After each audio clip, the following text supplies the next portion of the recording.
이혼해요. 이혼하자고요. 더 이상은 못 살겠어요. 20년 더 살아야 해요. 사랑아! 못 판다던 공장 부지. 이혼 6개월 후 25억에 팔고 건물주가 된 남편. 전처에게 준 건 고작 20만 원. 2024년 가을 청주 시내의 한 건물 로비. 비에 젖은 여자가 경비에게 쫓겨나고 있다. 손님 여기는 입주사 관계자만. 그때 지하 주차장에서 검은 벤츠가 올라온다. 운전석의 남자와 여자의 눈이 마주친다. 6개월 전까지 이 두 사람은 부부였다. 40년을 함께 살았던. 명절에 전 남편이 걱정돼 찾아온 착한 여자. 하지만 그녀가 본 것은 못 판다던 공장 부지. 25억에 팔고 건물주가 된 전 남편. 그리고 조수석의 젊은 여자. 대체 무슨 일이 있었던 걸까? 딸 결혼 때는 100만 원도 못 준다며 공장 부지 절대 못 판다던 남편. 이혼 6개월 만에 25억 건물주가 됐다. 그리고 딸에게는 3억을 줬다. 전처에게 준 건 고작 20만 원. 몰랐다면 마음이라도 편했을 텐데. 알고 나니 더 괴롭다. 이 충격적인 이야기 지금 시작합니다. 2024년 추석 연휴 첫날 서울 강서구의 한 원룸. 박순희 65세. 아침 7시에 눈을 뜬다. 창밖을 본다. 아파트 단지에는 명절 음식 봉투를 든 사람들이 오간다. 가족들과 함께 웃으며 걷는 모습들.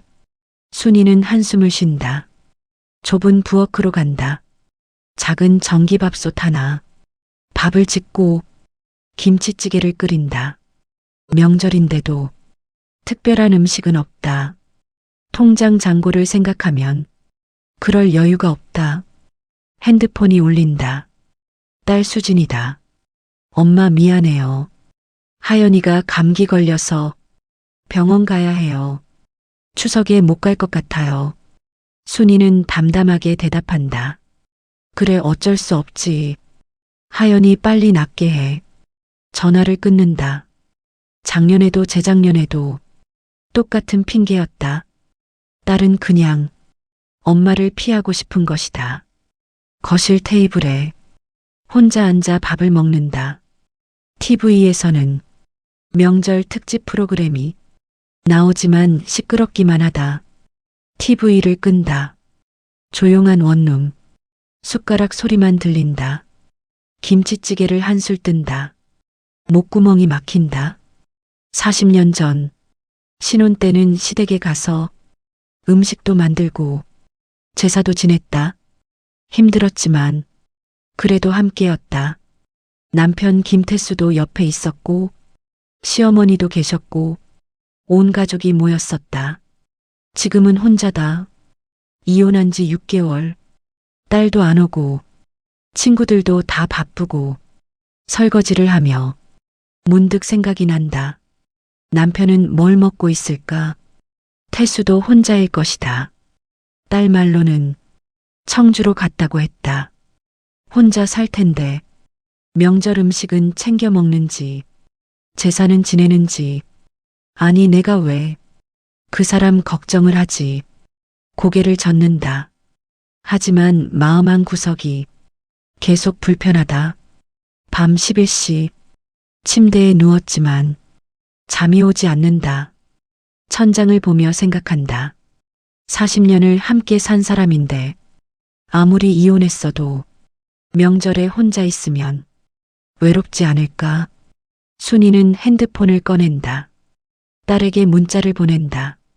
하연이 괜찮아. 아빠는 요즘 어떻게 지내? 30분 후 답장이 온다. 하연이 괜찮아요. 아빠는 잘 모르겠어요. 전화번호도 바꾸신 것 같고 청주로 가셨다던데요. 청주. 순이는 그 단어를 머릿속에 새긴다. 한번 가볼까? 아니야, 그러면 안 돼. 이혼한 사람인데 하지만 마음이 편치 않다. 재산은 누가 지내나? 밥은 제대로 먹나? 아프진 않나? 쓸데없는 걱정이야. 스스로에게 말한다. 하지만 눈을 감아도 태수 얼굴이 떠오른다. 퇴직금 다 쓰고 집에만 있던 모습. 한 번만 가보자. 그냥 멀리서라도 괜찮은지 확인만 하고. 순이는 마음을 먹는다. 순이는 침대에 누워 지난 40년을 되돌아본다. 1984년 25살 작은 회사에서 격리로 일하던 평범한 직장인이었다. 중소기업 생산관리로 일하던 태수와 맞선을 봤다. 당신 같은 똑 부러진 사람이 필요해. 태수의 말에 설레었다. 결혼식 날 부모님도 기뻐하셨고 미래가 밝아 보였다. 하지만 결혼 후 달라졌다. 회사 일이 힘든데 집안일은 당신이 해야지. 임신하자 태수는 말했다. 애 키우는데 직장 다니면 어떻게 해? 그만두는 게 낫겠어. 순이는 일을 그만뒀다. 그때부터 경제권은 완전히 남편에게 넘어갔다. 생활비 얼마 필요해? 왜 이렇게 많이 써? 영수증 다 챙겨와. 태수의 월급은 많지 않았다. 순이도 일해야 했다. 식당 주방 보조, 공장 미싱사, 마트 계산원. 닥치는 대로 일했다. 딸 수진이 초등학교에 들어가던 날, 순이는 학교 앞에서 다른 엄마들을 봤다. 깔끔한 옷차림, 세련된 화장. 순이는 공장에서 일하다 급히 온 터라 기름 묻은 작업복 차림이었다. 저 아줌마 누구 엄마야? 다른 아이들이 수군거리는 소리가 들렸다. 수진이 고개를 떨구는 모습이 아직도 눈에 선하다. 그래도 참았다. 수진이만 잘 크면 된다고 생각했다. 2019년 수진 결혼식. 순이와 태수가 준비한 예물은 100만 원, 사돈댁은 500만 원을 줬다. 우리도 좀 더 보태자. 공장 부지라도 팔면. 순이가 남편에게 간곡히 부탁했다. 광명에 있는 오래된 공장 부지. 시아버지가 남긴 땅이었다. 아버지 유산인데 어떻게 팔아? 절대 못 팔아. 태수는 단호했다. 결혼식 당일 사돈댁 친척들이 예물을 보며 수군거렸다. 요즘 세상에 100만 원. 순이는 화장실에 들어가 문을 잠그고 울었다. 그날 밤 집에 돌아와서도 태수에게 다시 한번 부탁했다. 공장 부지만이라도. 아직도 그 소리야. 조상님 땅을 어떻게 팔아? 태수는 소리를 질렀다. 순이는 그날 밤 베개를 적셨다. 2년 전 태수가 65세로 정년퇴직했다. 이제 좀 쉬어야지. 40년 넘게 일했는데 퇴직금은 전세 보증금 올리는 데 다 들어갔다. 남은 건 없었다. 그런데 태수는 집에서 하루 종일 TV만 봤다. 순이는 여전히 동네 슈퍼에서 계산원으로 일했다. 65세, 하루 10시간씩 서 있는 일은 힘들었다. 당신도 일 좀 해요. 경비라도 하면 월 180은 받잖아요. 알아보고 있어. 근데 이 나이에 누가 날 써주겠어. 거짓말이었다. 동네 아파트 경비 자리가 났을 때도 면접조차 가지 않았다. 어느 날 저녁 순이가 저녁을 차리는데 태수가 투덜댔다. 반찬이 왜 이것밖에 없어? 그 순간 뭔가 툭 끊어지는 소리가 들렸다. 이혼해요. 2019년 5월 딸 수진 결혼식을 한 달 앞둔 날 순이는 은행 통장을 들여다보고 있었다. 예금 잔고 350만 원. 평생 모은 돈이 이게 전부였다. 예물은 얼마 정도 해야 하나? 인터넷을 검색해보니 요즘은 300만 원에서 500만 원이 기본이라고 했다. 순이는 남편에게 조심스럽게 말했다. 여보, 수진이 예물 얘기 좀 해야 할 것 같아. 얼마나 필요한데. 요즘은 300만 원 정도는. 태수의 얼굴이 굳어졌다. 300만 원, 그게 어디서 나와? 우리 통장에 350만 원 있잖아. 그걸로 그 돈 생활비로 써야지. 300만 원 주고 우리는 뭘 먹고 살아? 순이는 며칠을 고민했다. 그리고 용기를 내어 다시 말을 꺼냈다. 여보, 광명에 공장 부지 있잖아요. 또 그 얘기야. 10년 넘게 비워뒀는데 이번에 팔면 얼마라도 받을 수 있을 거예요. 재개발 얘기도 나온다던데. 순이는 눈물을 참으며 말을 이었다. 수진이가 우리 딸인데 결혼할 때 한 번이라도 제대로 해주고 싶어요. 사돈댁은 형편이 좋다던데 우리만 이러면. 태수는 단호하게 고개를 저었다. 아버지 유산인데 어떻게 팔아? 그 땅은 절대 못 팔아. 하지만 끝이야. 다시는 그 얘기 꺼내지 마. 결국 순이는 자신의 적금 100만 원을 깨서 예물을 샀다. 결혼식 전날 밤 순이는 예물 상자를 들여다봤다. 작은 금반지 한 쌍. 눈물이 났다. 결혼식 날 사돈댁에서는 목걸이, 반지, 귀걸이 세트에 현금 500만 원을 줬다. 순이가 작은 봉투를 내밀자 사돈 어른이 무게를 가늠하듯 손에 쥐어봤다. 아이고, 우리 사돈댁이 너무 많이 신경 쓰셨어요. 겉으로는 웃었지만 눈빛은 차가웠다. 사돈댁 친척들이 수군거렸다. 요즘 세상에 100만 원. 딸 시집 보내는데 그것밖에 못 챙겨줘. 수진이 순이를 봤다. 미안하다는 표정이었지만 그 눈빛 속에는 원망도 섞여 있었다. 순이는 화장실로 달려가 문을 잠그고 울었다. 미안해, 수진아. 엄마가 무능해서. 그날 밤 집에 돌아와서도 태수에게 다시 한번 부탁했다. 공장 부지만이라도. 아직도 그 소리야. 조상님 땅을 어떻게 팔아? 태수는 소리를 질렀다. 순이는 그날 밤 베개를 적셨다. 5년이 지난 지금도 그날의 굴욕이 생생하다. 요즘 세상에 100만 원. 그 말이 귓가에 맴돈다. 만약 공장 부지를 팔았다면 수진이도 떳떳하게 결혼식을 올렸을 텐데, 만약 300만 원이라도 줄 수 있었다면 사돈댁 친척들 앞에서 그렇게 창피하지 않았을 텐데. 순이는 다시 침대에서 일어난다. 토요일 아침 결심을 굳힌다. 광명으로 가야겠다. 옛집이 어떻게 됐는지, 공장 부지는 아직 있는지 확인하고 싶다. 그리고 청주, 태수가 어떻게 사는지도 멀리서라도 보고 싶다. 가방을 챙긴다. 현금 5만 원. 그게 전부다. 아침 9시 버스를 탄다. 광명행. 2024년 4월. 순이는 오늘도 동네 슈퍼에서 10시간을 일했다. 다리가 퉁퉁 붓고 허리가 끊어질 것 같다.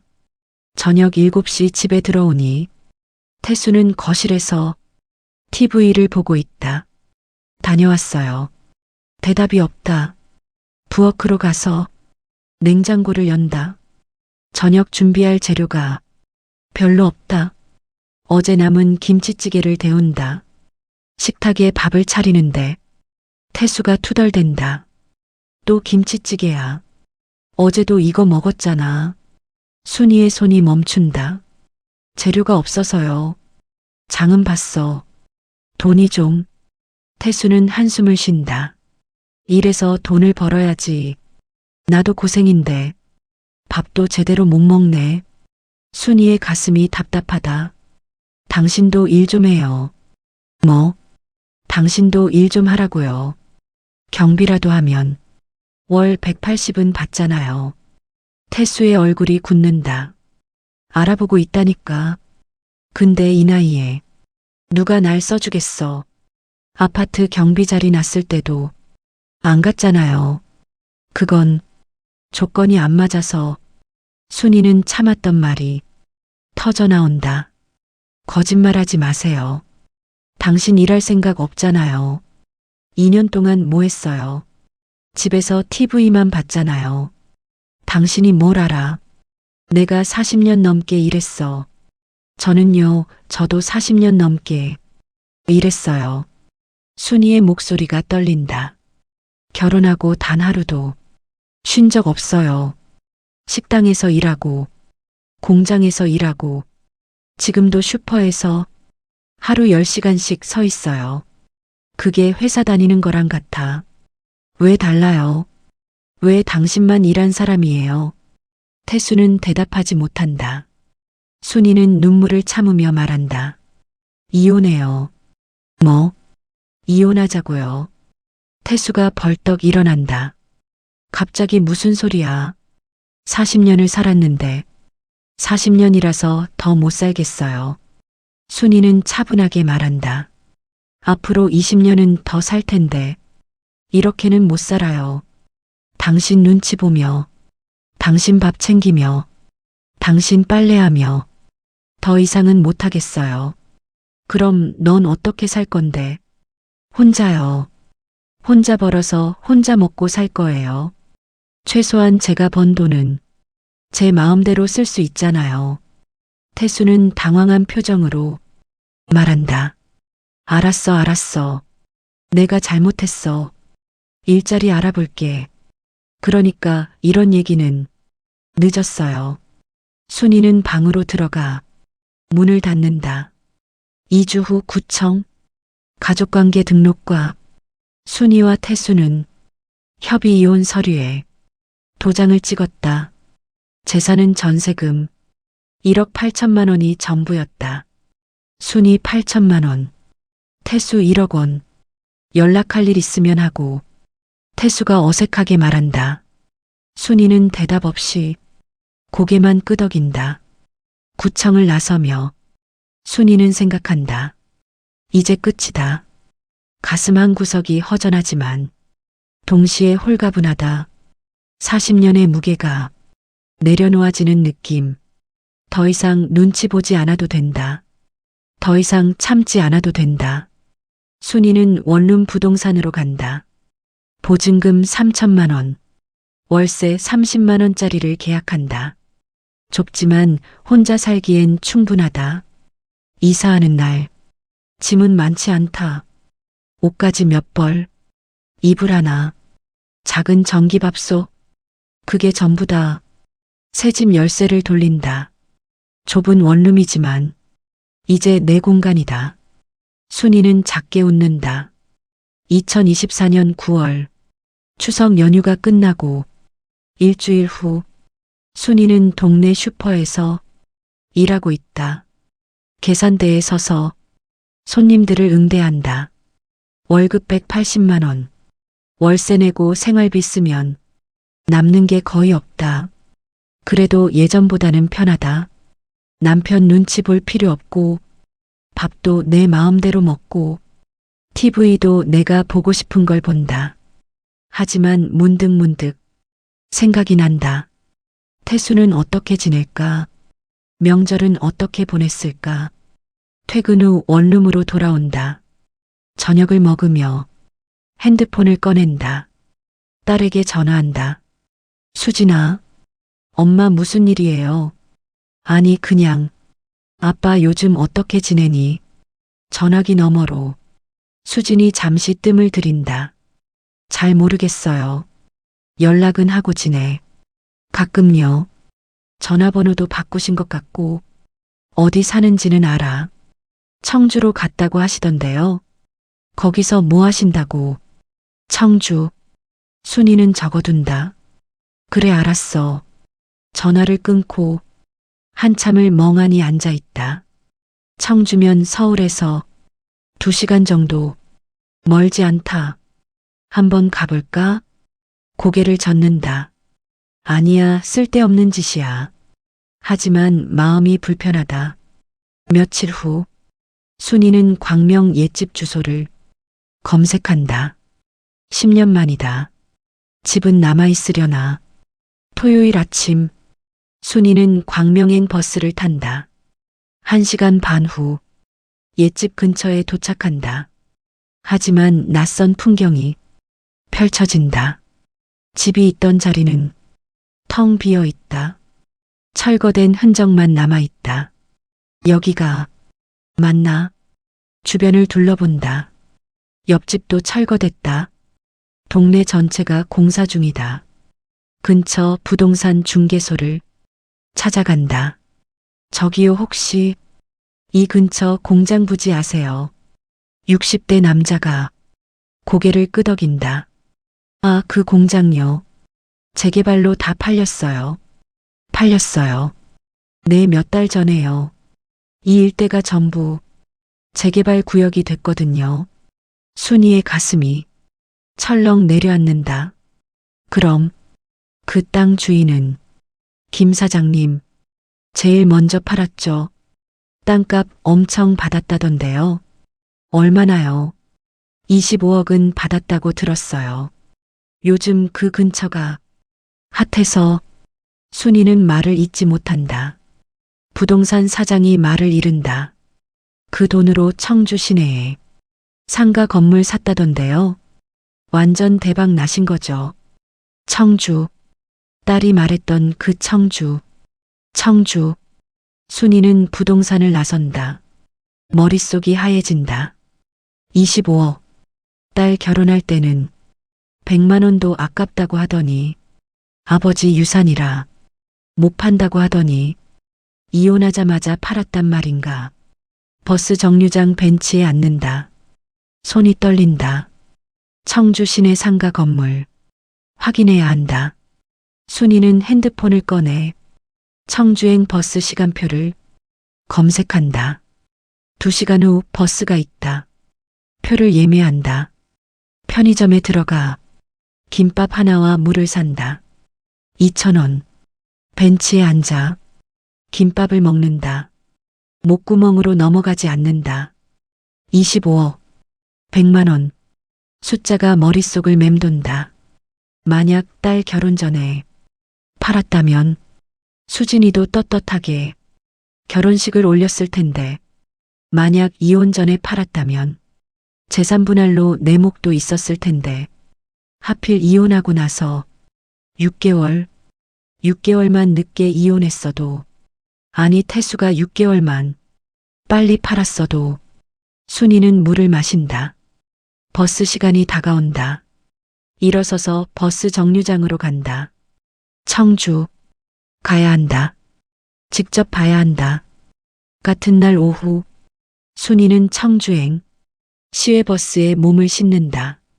창밖으로 풍경이 지나간다. 하지만 눈에 들어오지 않는다. 머릿속엔 온통 숫자뿐이다. 25억, 100만 원. 딸 결혼할 때 100만 원도 못 냈으면서 이혼하자마자 25억을 받았다. 왜 그때는 안 팔았지?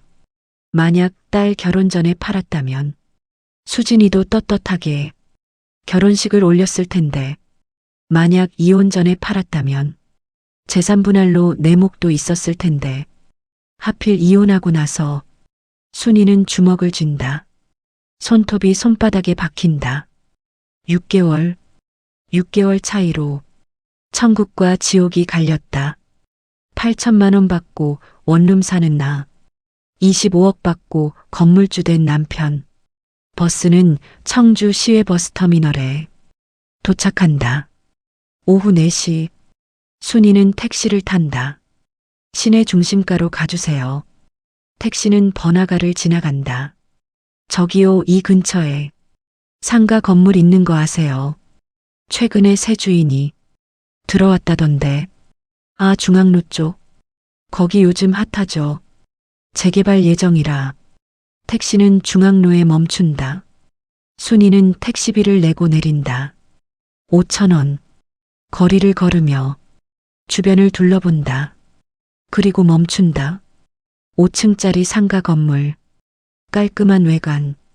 1층은 카페, 2층은 학원, 3층부터는 사무실인 듯 블라인드가 쳐져 있다. 건물 앞 간판. 중앙 빌딩. 순이는 한참을 건물을 올려다본다. 정말 저게 남편 건물이란 말인가.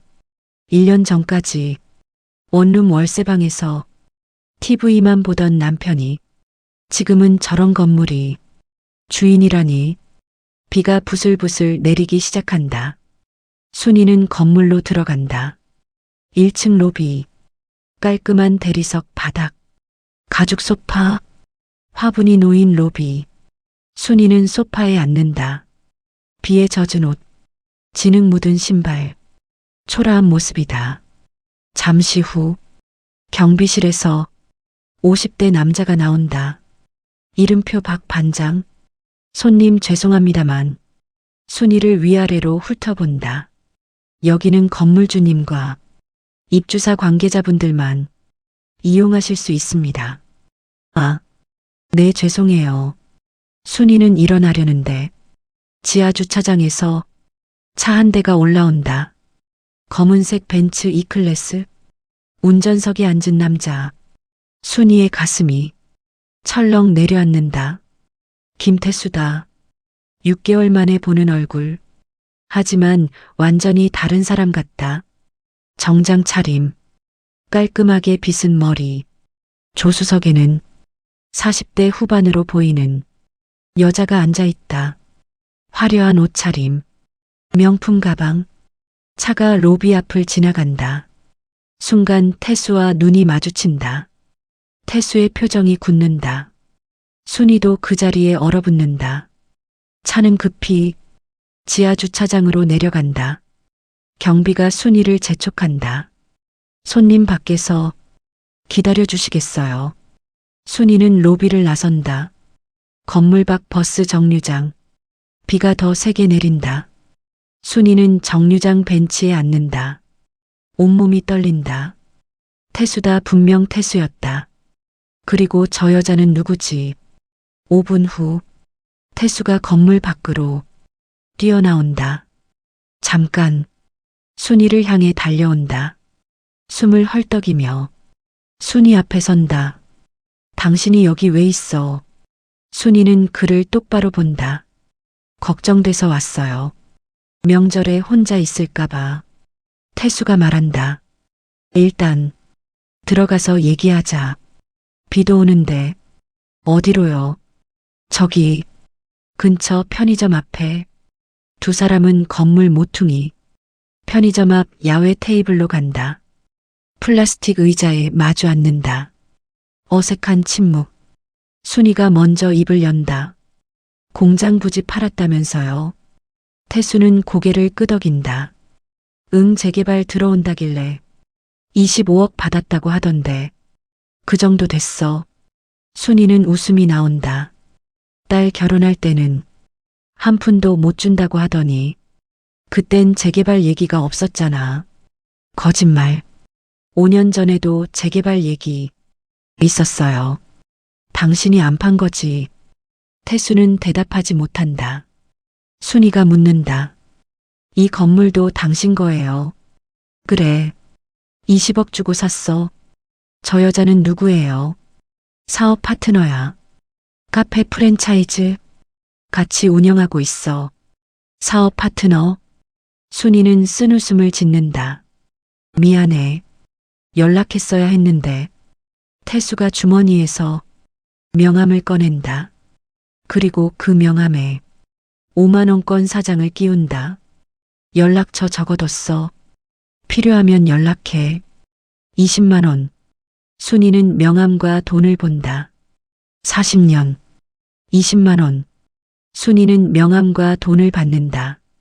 그리고 자리에서 일어난다. 잘 사세요.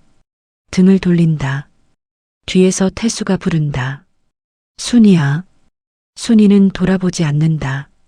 그냥 걷는다. 비가 더 세게 내린다. 하지만 눈물인지 빗물인지 알 수 없다. 버스 정류장까지 걷는다. 벤치에 앉는다. 명함을 본다.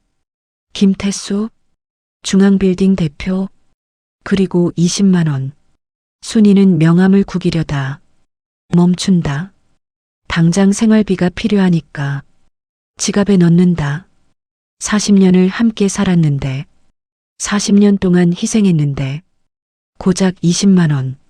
딸 결혼 예물 100만 원도 아깝다던 남편이 지금은 건물주, 그리고 저 젊은 여자. 순이는 핸드폰을 꺼낸다. 서울행 버스 시간표를 검색한다. 1시간 후 버스가 있다. 표를 예매한다. 비를 맞으며 벤치에 앉아 기다린다. 차가운 빗물이 목덜미를 타고 흐른다. 하지만 일어날 힘이 없다. 저녁 7시 서울행 버스가 도착한다. 순이는 버스에 오른다.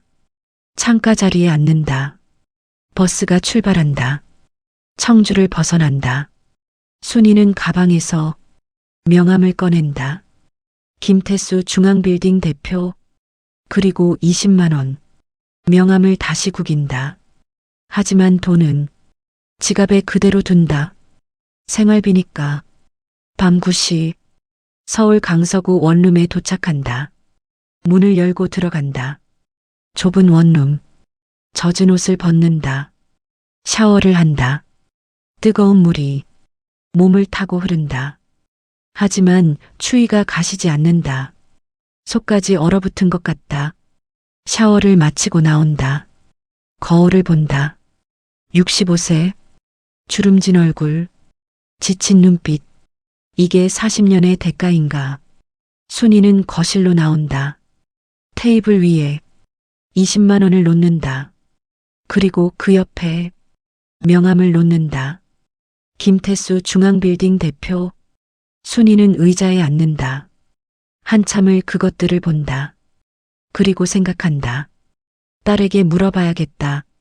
수진이도 아빠한테 돈을 받았는지. 핸드폰을 든다. 하지만 전화하지 못한다. 무서워서. 만약 딸도 아빠한테 돈을 받았다면. 순이는 핸드폰을 내려놓는다. 내일 직접 가봐야겠다. 분당. 딸 집으로. 다음 날 일요일. 순이는 분당에 있는 딸 집을 찾아간다. 아파트 단지 입구. 깔끔하고 번듯하다. 15층 엘리베이터를 타고 올라간다. 초인종을 누른다. 엄마.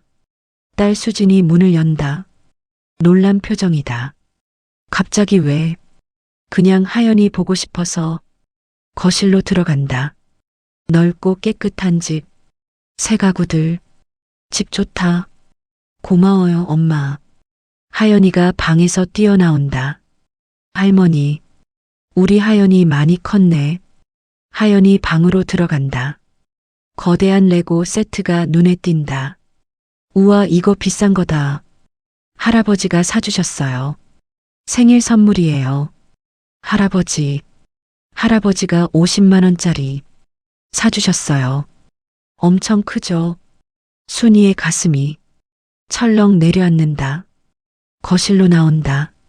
수진이 차를 준비하고 있다. 수진아. 네, 엄마. 아빠가 하연이한테 50만 원짜리 레고 사줬다며. 수진의 손이 멈춘다. 아빠가 얼마 전에 오셨어요. 아빠가 여기 왔었어.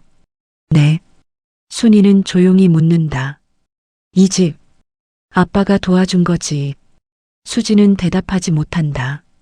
수진아, 엄마한테 숨기지 마. 얼마 받았어? 한참 후 수진이 고개를 숙인다. 3억이요. 3억? 순이는 숨이 막힌다. 엄마한테는 왜 말 안 했어? 아빠가 말하지 말라고 하셨어요. 왜? 수진이 조심스럽게 말한다. 엄마가 돈 달라고 할까봐. 순이는 말문이 막힌다. 나를 그렇게 봤구나. 엄마. 아니야, 괜찮아. 순이는 가방을 든다. 엄마 어디 가세요? 집에 들어가 봐야지. 저녁이라도. 아니야 됐어. 순이는 현관문을 연다. 뒤에서 수진이 말한다. 엄마 미안해요 하지만 수진이 말을 잃은다. 엄마가 예전에 맨날 돈 얘기했잖아요. 아빠한테 공장 팔라고, 돈 없다고, 아빠가 돈 때문에 괴롭혔다고. 순이는 돌아보지 않는다. 그래 엄마가 그랬지. 문을 닫는다. 엘리베이터 안. 순이는 거울에 비친 자신을 본다. 주름진 얼굴, 지친 눈빛. 내가 그렇게 돈만 밝히는 사람이었나? 눈물이 흐른다. 다음 날 월요일, 순이는 법률 상담소를 찾아간다. 이혼 후에 전 남편이 재산을 형성했는데 재산 분할 받을 수 있나요? 젊은 변호사가 서류를 보며 고개를 젓는다. 죄송합니다만 이혼 후에 형성된 재산은 분할 대상이 아닙니다. 하지만 이혼 전부터 있던 땅이었어요. 그 땅을 이혼 후에 매각한 것이므로 법적으로는 이혼 후 재산으로 봅니다. 6개월 차이인데요. 타이밍이 안타깝지만 법적으로는 방법이 없습니다. 상담소를 나온다. 허탈하다. 6개월만 늦게 이혼했어도, 아니 태수가 6개월만 빨리 팔았어도 집으로 돌아온다. 좁은 원룸, 테이블 위에 태수가 준 명함과 20만 원이 놓여 있다. 순이는 그 돈으로 편의점에 간다. 소주 한 병, 김밥 한 줄, 3,800원. 원룸으로 돌아와 혼자 술을 마신다. 소주잔에 소주를 따른다. 김밥을 한 입 베어 문다. 눈물이 난다. 몰랐다면 마음이라도 편했을 텐데. 태수가 시골에서 힘들게 산다고 믿었으면, 딸도 대출로 고생한다고 생각했으면, 알고 나니 더 괴롭다. 25억, 3억, 20만 원, 50만 원 내고, 그리고 나는 3,800원 김밥. 이 진실이 독이 되다니.